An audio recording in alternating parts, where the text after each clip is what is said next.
അപ്പോൾ മുൽക്കിൽ surfing class surfing പഠിക്കേണ്ടി ക്ലാസ്സിന് join ചെയ്യേണ്ടിയിട്ടായിരുന്നു വന്നത്. ഓക്കെ, പക്ഷേ ഇവിടുത്തെ അവസ്ഥ എന്ന് വെച്ചാൽ ഇപ്പോൾ ആദ്യം തന്നെ പറയല്ലോ ഓഫ് സീസണാണ്. അതുകൊണ്ട് വന്നത് ശരിക്കും പറഞ്ഞാൽ നല്ല അവതായിപ്പോയി. ഇപ്പം അല്ല, ഇനിയിപ്പം ഇവിടെ എല്ലാം ബീച്ച് അടക്കം ഇവിടെ ക്ലോസിങ് ആണ്, ഒരാൾക്കും എലൗഡ് അല്ല.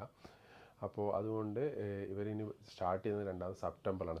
സെപ്റ്റംബറിൽ ഇവർ സർഫിംഗ് ക്ലാസ് സ്റ്റാർട്ട് ചെയ്യും. അപ്പോൾ സർഫിംഗ് എന്ന് വെച്ച് കഴിഞ്ഞാൽ എങ്ങനെ ഉദ്ദേശിക്കുന്നത് വെച്ചാൽ നമുക്ക് എല്ലാവർക്കും ഇവിടെയുള്ള ആൾക്കാർക്ക് ഇവിടെ വന്നിട്ട് പഠിക്കാൻ പറ്റുന്നതാണ് ഞാൻ അറിഞ്ഞത്. അപ്പോൾ അതിൻ്റെ റേറ്റും കൂടി ഞാൻ ജസ്റ്റ് പറഞ്ഞുതരാം. ഇപ്പം ഇൻഡിക്ക മന്ത്ര അങ്ങനെ 2 സർഫിംഗ് ക്ലാസ്സിനെ കുറിച്ചിട്ടാണ് ഞാനിവിടെ അറിഞ്ഞത്. വേറെ ഒരുപാട് കാര്യങ്ങളുണ്ട്. അപ്പോൾ ഇൻഡിക്കയിലെ റേറ്റാണ് ഞാൻ പറയുന്നത്. ഇൻഡിക്കയിൽ എങ്ങനെയാണെന്ന് വെച്ച് കഴിഞ്ഞാൽ അവിടെ 3 ദിവസത്തെ 5 ദിവസത്തെ അങ്ങനെ ക്ലാസ്സസ് ഉണ്ട്. അപ്പോൾ 3 ദിവസത്തെ ക്ലാസ്സിന് വരുന്നത് 5000 റുപ്പീസാണ് വരുന്നത്. അതിനുശേഷം അവിടെ സ്റ്റേ ചെയ്യണം. 3 ദിവസം സ്റ്റേ ചെയ്യണമെന്നുണ്ടെങ്കിൽ 2 ആൾക്കാർ കൂടിയിട്ട് ഒരു റൂം ഉണ്ടാവും. അതിന് 2500 ആണ്, ഇൻക്ലൂഡിങ് ഫുഡ് എന്നൊക്കെയാണ് പറഞ്ഞിട്ടുണ്ടായിരുന്നത്. അതാണ് അതിൻ്റെ റേറ്റ് വരുന്നത്. മനസ്സിലായില്ലേ?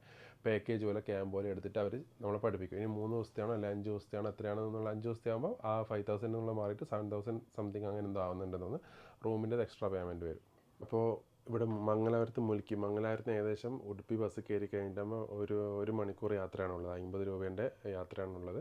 അപ്പോൾ ഇവിടെ സർഫിങ് പഠിക്കേണ്ടിയിട്ട് പല ആൾക്കാരും ഈ സീസണിൻ്റെ സമയത്ത് വരുന്നുണ്ട്. അതായത് പല ആൾക്കാരും വെച്ചാൽ ഇന്ത്യയിലുള്ള പല ഭാഗത്തുനിന്നുള്ള ആൾക്കാരുണ്ട് കേട്ടോ, ഇതിനോട് ക്രേസ് ആയിട്ടുള്ള. ഈ മുൽക്കി ബീച്ച് എന്ന് പറയുന്നത് ഒരു ടൂറിസ്റ്റ് സ്പോട്ടായിട്ട് അങ്ങനെ വലുതായിട്ട് കാണാനോ കാര്യങ്ങളോ ഒരുപാട് ബീച്ചുണ്ട് കേട്ടോ, ഒരുപാട് ബീച്ചുണ്ട്. അപ്പോൾ അങ്ങനെ കാണാനേക്കാട്ട് കൂടുതലായിട്ട് ഒരു ഗോവൻ്റെ ഒരു സ്റ്റൈൽ അങ്ങനത്തെ ഒരു പരിപാടി കാര്യങ്ങളൊന്നുമില്ല. ഈ സർഫിങ് ഇതാണ് ഇവിടെ മെയിനായിട്ട് ഹൈലൈറ്റ്. അപ്പം ഇനി ആരെങ്കിലും കേരളത്തിലുള്ള പല ആൾക്കാർക്ക് അറിയാത്തൊരു കാര്യമാണ് സർഫിങ് പഠിക്കാൻ പറ്റുമോ അല്ല എവിടുന്ന് പഠിക്കുക എന്താണെന്നൊക്കെയുള്ളത്. അപ്പോൾ കേരളത്തിലുള്ളവർക്ക് പെട്ടെന്ന് മംഗലാപുരം വഴി ഇവിടെ എത്താൻ പറ്റുന്നതാണ്.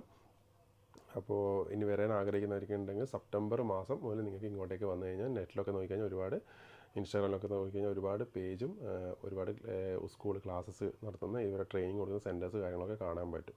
അപ്പോൾ